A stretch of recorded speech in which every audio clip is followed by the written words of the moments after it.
Hey, what's up mga katracker? Time check tayo.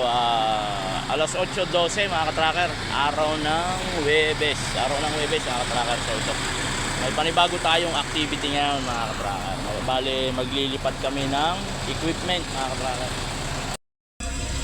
Bale, tinatawagan lang yung operator kung makakapasok siya. Kasi pag hindi makakapasok yung operator, ito yung hihilahin ko.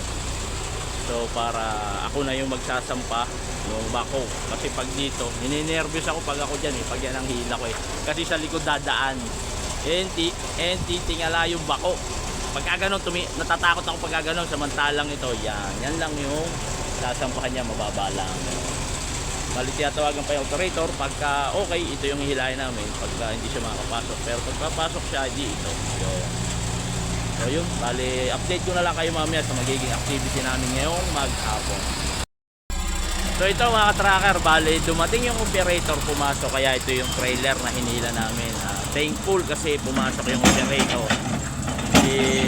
Hindi tayo matatakot magsalta, hindi tayo matatakot magsampa. Kaya ito yung hinila namin kasi mas madali ito, mas maalwan sa katawan tong hilahin. Kasi nga yan lang ang ibababa. Yan. Pag ibaba mo yan, makakasampa na yung equipment, hindi tulad nung Challenger na dito mo pa puputulin sa gooseneck na sobrang andaming trabaho yung.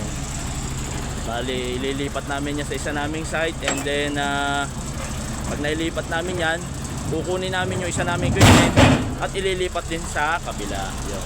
Yun ang isa sa mga activity namin ngayong maghapon na to. Shoutout sa aming operator na si Mr. Reyes Aldrin. Napakabata ng operator na yan, pero napakahusay. Napakahusay ng aming operator na yan.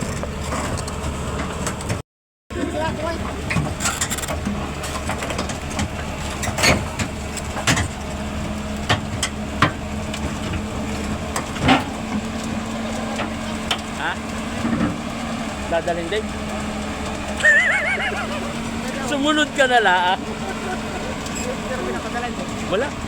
Wala sinabi, bakula.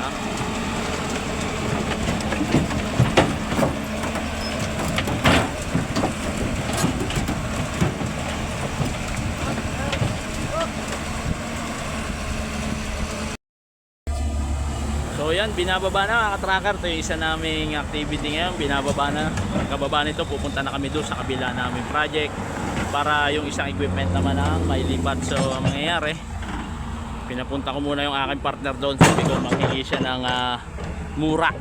Hingi ko siya ng buko ron. Yan, hingi na yun, no? Nakunguha na. So yun,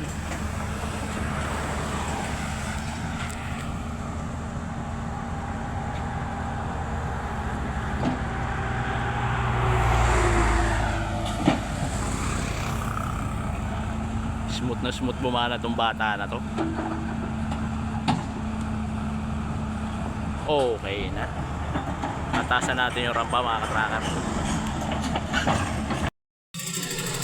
So yun mga katracker, time check tayo ay 12:26. Yun ang tanghali. So ito, narito na nga kami sa aming second delivery o yung final delivery namin ng activity ngayong araw na ito. Yan. Siguro mayroon daw siyang i-clearing dyan, and kailangan i-check na ito kasi medyo makitid yung daan. Kaya ito yung diniliver namin itong aming Bobcat na wheel type na bako.